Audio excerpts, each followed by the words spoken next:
Turning to our top story this hour, the fallout of the US troop withdrawal and Taliban takeover is massive as Afghanistan continues to reel under a humanitarian catastrophe.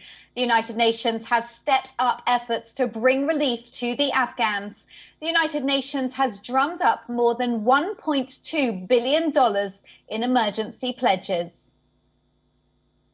Today, we already heard clearly more than $1 billion of pledges.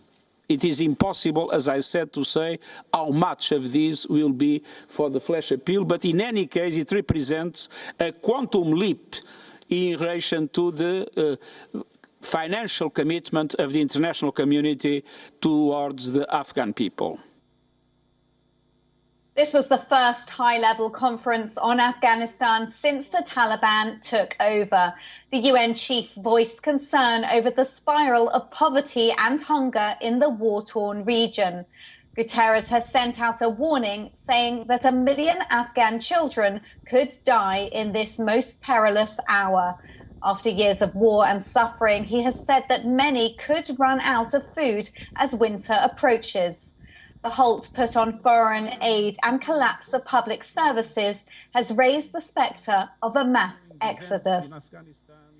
The UN had called for $606 million to be raised, saying this would bring vital relief to millions.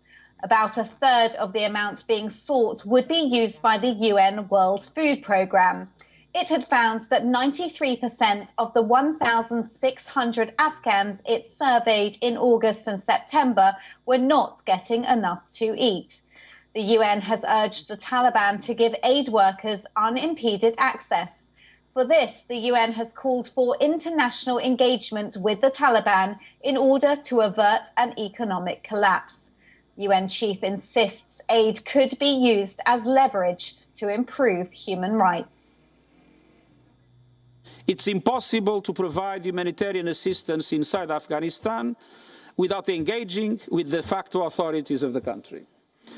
And I do believe that it is very important to engage with the Taliban at the present moment for all aspects that concern the international community, be it about terrorism, be it about human rights, be it about drugs, be it about the nature of the government. So our attitude is to engage. He reiterated the need to implement ways of injecting cash in the country so its economy doesn't collapse. Moreover, UN humanitarian chief Martin Griffiths has said that he would assess humanitarian needs and the situation of 3.5 million displaced Afghans.